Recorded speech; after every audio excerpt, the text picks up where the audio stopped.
வணக்கம். கடவுள் அருள் TV channel நேர்களே, நான் உங்கள் அன்பான சயின்டிபிக் வேதிக் அஸ்ட்ராலஜர் அஸ்ட்ராலஜி பேசுகிறேன்.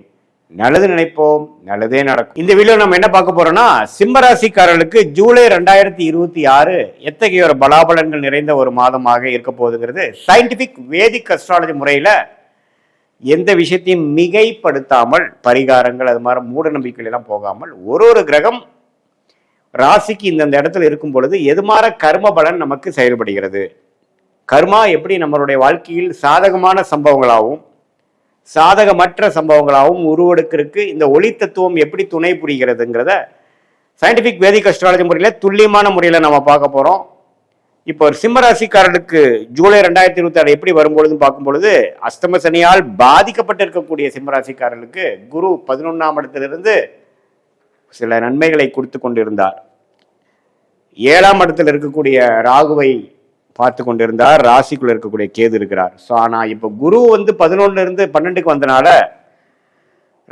ராகுவின் ராகுவை பார்ப்பதும் நின்று போயிடுச்சு. இதனால என்ன ஆகுதுன்னா, நம்மளுடைய வியாபாரம் தொழில் அப்படி இருக்கக்கூடிய சிம்மராசிக்காரர்கள், நம்மளுடைய பங்குதாரர்கள், அவருடைய எம்ப்ளாயீஸ், கொலீக்ஸ், அன்றாட வாழ்க்கையில மீட் பண்ணக்கூடியவர்கள் எல்லாமே கொஞ்சம் கேர்ஃபுல்லா பார்க்கணும். தவறான அமைப்புகள், தேவையில்லாத ஒருத்தரை நம்ம சந்திக்க வேண்டியதா இருக்கும். அதனால பல பிரச்சனைகள் சந்திக்கிற மாதிரி இருக்கும். அதனால கேர்ஃபுல்லா இருக்கக்கூடிய அமைப்புக்கு கட்டாயம் தேவைப்படுகிறது. பட் இருந்தாலும் உடல் உபாதைகள் பிரச்சனைகளால் பாதிக்கப்பட்ட சிம்மராசிக்காரர்களுக்கு கொஞ்சம் நிவர்த்தி வரும். ஏன்னா குருவின் பார்வை சனியை பார்க்கறதுனால வரும். உறவுகள், தொடர்புகள், நண்பர்கள், பங்குதாரர்கள், கஸ்டமர்ஸ், கொலீக்ஸ், மேலதிகாரி, நம்ம கீழே ஒர்க் பண்றவங்க, இது மாதிரி விஷயத்துல ரொம்ப கவனத்தை செலுத்தக்கூடிய ஒரு அமைப்பாக சிம்மராசிக்காரர்கள் இருக்கு. ராசிக்குள்ள கேது இருக்கிறதுனால குழப்பத்தை கொடுக்கக்கூடிய அமைப்புகள் இருக்கு. ஜட்ஜ் பண்றதுல நமக்கு ஒரு தவறு நடக்கிறதுக்கு வாய்ப்பு இருக்கு. ஸோ ஒரு பிஸ்னஸ் வருதே, ஒரு ஆர்டர் கிடைக்குதேன்னு நம்ம பெரிய லெவலில் போய் மாட்டிக்கூடாது. கொஞ்சம் கேர்ஃபுல்லா இருந்து நம்ம யாரோட டீல் பண்ணிட்டு இருக்கோங்கிறதை தெரிந்து கொண்டு நாம செயல்பட வேண்டும். பெரிய லெவலில் இறங்கக்கூடாது. அஷ்டம சனி நடந்து இது மாதிரி ராகு கேதுகள் ராசிக்குள்ள இருக்கும் பொழுது பெரிய லெவலில் ஒரு வாழ்க்கைக்கு முக்கியமான சில முடிவுகள், கல்யாணம், தொழில், முதலீடு, பெரிய லெவலில் ஒரு முடிவு எடுக்கிறது, ஒரு வீடு கட்டுறது, அதெல்லாம் நம்ம யோசனை பண்ணி கவனமாக தான் செய்யணும். அது முடிஞ்ச வரைக்கும் அடுத்த வருஷத்துக்கு நீங்கள் தள்ளி போட வேண்டும். ஏன்னா ஜென்மசனி நடக்கும் பொழுது, ராகு கேதுகள் ராசிக்குள்ள இருக்கும் பொழுது நம்மளுடைய மனம் எடுக்கக்கூடிய முடிவுகள் சரியா வரக்கூடிய வாய்ப்புகள் மிகவும் கம்மி, மிகவும் குறைவு. இது மாதிரி இருக்கக்கூடிய அமைப்புல இப்ப புதன் பாருங்க 11ஆம் இடத்துலயே அதிகமா இருக்கிறார். லாபஸ்தானத்தை அதிபதி லாபத்தில் இருக்கிறதுனால ஓரளவுக்கு நமக்கு சில பெனிஃபிட்ஸ் இருக்கு. 10ஆம் இடத்துல செவ்வாய் இருக்கிறது. வேலை தொழில் முயற்சியில ஜெயிக்கக்கூடிய அமைப்பு, உத்வேகமாக செயல்படக்கூடிய அமைப்பு. என்னதான் பிரச்சனைகள் வந்தாலும், என்னதான் கருத்து வேறுபாடுகள் இருந்தாலும், என்னதான் நமக்கு அலைச்சல்கள் அதிகமா இருந்தாலும் வேலையில மும்முரமா இருப்போம். நிறைய சில பாசிட்டிவ்ஸ் நடக்கக்கூடிய அமைப்புகள் இருக்கதான் செய்கிறது. அதே சமயத்தில் சூரியனும் 12ல் வரார் மாசத்தின் இறுதியில். அதே மாதிரி சுக்கிரனும் ராசிக்குள்ள வரார். என்னதான் ராகு கேதுகள் ராசிக்குள்ள இருந்தாலும் மாதத்தின் 2வது வாரத்திலிருந்தே சுக்கிரனே ராசிக்குள்ள வருவது ஓரளவுக்கு நிவர்த்தியை கொடுக்கக்கூடிய அமைப்புகள் இருக்கு. சில பேர்த்துக்கு பார்த்தீங்கன்னா காதல் வயப்படுறது, எதிர்பாலத்தினர் மேல ஒரு கலப்பு, இன்டர்காஸ்ட், அது மாதிரி விஷயத்துல ஒரு நட்புலேருந்து காதலாக மாறக்கூடிய அமைப்புகள் இந்த நேரத்தில் இருக்கும். இந்த நேரத்தில் அஷ்டம சனி நடக்கிறதுனால உடனே எடுத்தமா கவுத்தமான்னு போகக்கூடாது. நம்ம கேர்ஃபுல்லாக டீல் பண்ணணும். ஸோ பல விஷயங்கள் ஒன்றாக நடக்கக்கூடிய ஒரு அமைப்பாக நம்ம பார்க்குறோம். இந்த ஜூலை மாதம் சாதாரண ஒரு அமைப்பு இல்லை. ஏன்னா அஷ்டம சனி ஒரு பக்கம் நடக்குது, ராகு கேது ஒரு பக்கம் வருது, நடுவால சுக்கிரன் உள்ள வரார். இது எல்லாமே பல ஒரு நாளும் ஒரு அனுபவத்தை கொடுக்கக்கூடிய ஒரு வெரி ஃபாஸ்ட் மூவிங்கான ஒரு மந்தாக இருக்கக்கூடிய ஒரு தருணமாக சிம்மராசிக்காரர்களுக்கு 2026 ஜூலை மாதம் இருக்குதுங்கிறது நம்ம தெரிஞ்சுக்கணும். இப்போ பாருங்க, குரு 12ஆம் இடத்துக்கு பல விரயங்கள், சுப விரயங்கள், வெளிநாடு வெளிமாநில டிராவல் அதிகமாக கொடுத்துட்டே இருப்பார். என்னதான் ஒரு பக்கம் வருமானம் வந்தாலும் செலவுகளுக்கு குறைவில்லாமல் போயிட்டு இருக்கும்.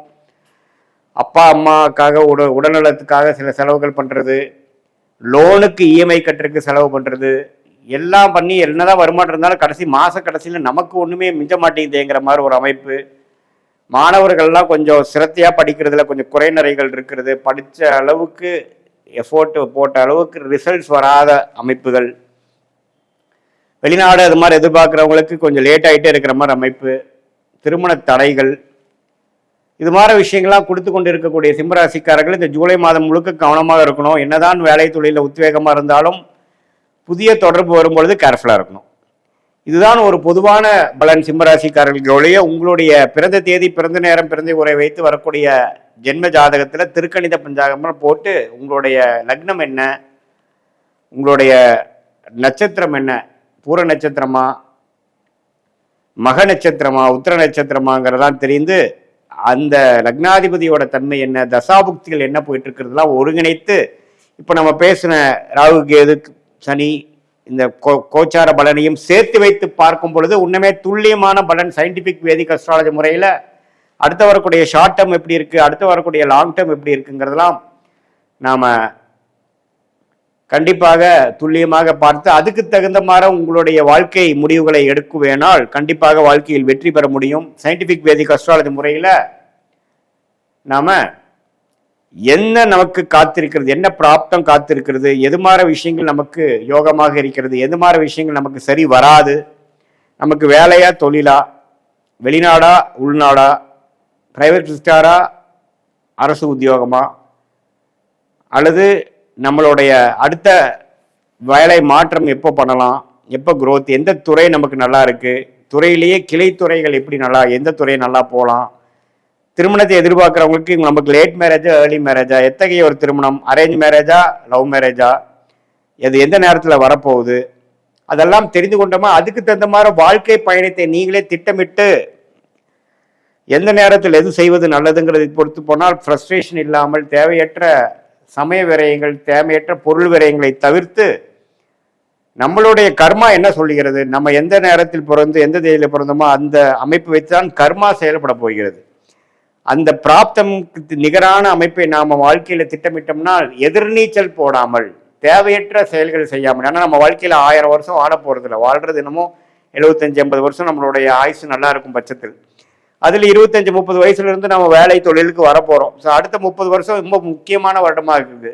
ஒரு டைமும் நம்ம தவறான முடிவு எடுக்கும் பொழுது அதுக்கு வேணுங்கிற விலைக்கும் கொடுக்க வேண்டியது அமைப்பாக இருக்கிறனால நம்ம மூட நம்பிக்கைலாம் போகாமல், பரிகாரங்கள் அது மாதிரி விஷயம்லாம் போகாமல் என்ன காட்டுது, நமக்கு என்ன நிற்குது, பாஸ்ட் லைஃப் ஒத்து போதா சயின்டிஃபிக் வேதிக் அஸ்ட்ராலஜி முறையில், ப்ரெசென்ட் என்ன சொல்லுது, அடுத்த ஷார்ட் டேர்ம் என்ன முடிவு பண்ணலாம், லாங் டேர்ம் எப்படி காட்டுது, இப்படிங்கிற முடிவெல்லாம் நம்ம கரெக்டாக எடுத்து அதுக்கு தகுந்த மாதிரி நம்ம ட்ராவல் பண்ணும் பொழுது வாழ்க்கையில் எளிதில் தேவையற்ற பொருள் விரயங்கள், சமய விரயங்களாக தவிர்த்து நம்மளுடைய கர்மா பிரகாரம் நம்ம வாழ்க்கையை அலைன் பண்ணிட்டு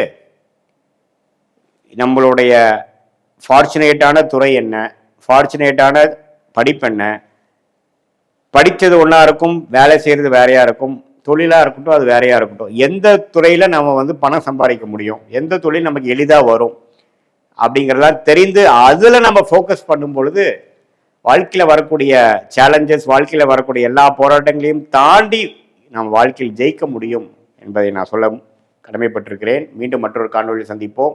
நன்றி, வணக்கம். கடவுள் அருள் டிவியை பார்த்தமைக்க நன்றிகள். மேலும் இது போன்ற தகவல்களை தெரிந்து கொள்ள கடவுள் அருள் டிவியை சப்ஸ்கிரைப் செய்யுங்கள். மறக்காமல் பெல் ஐக்கானை கிளிக் செய்யுங்கள்.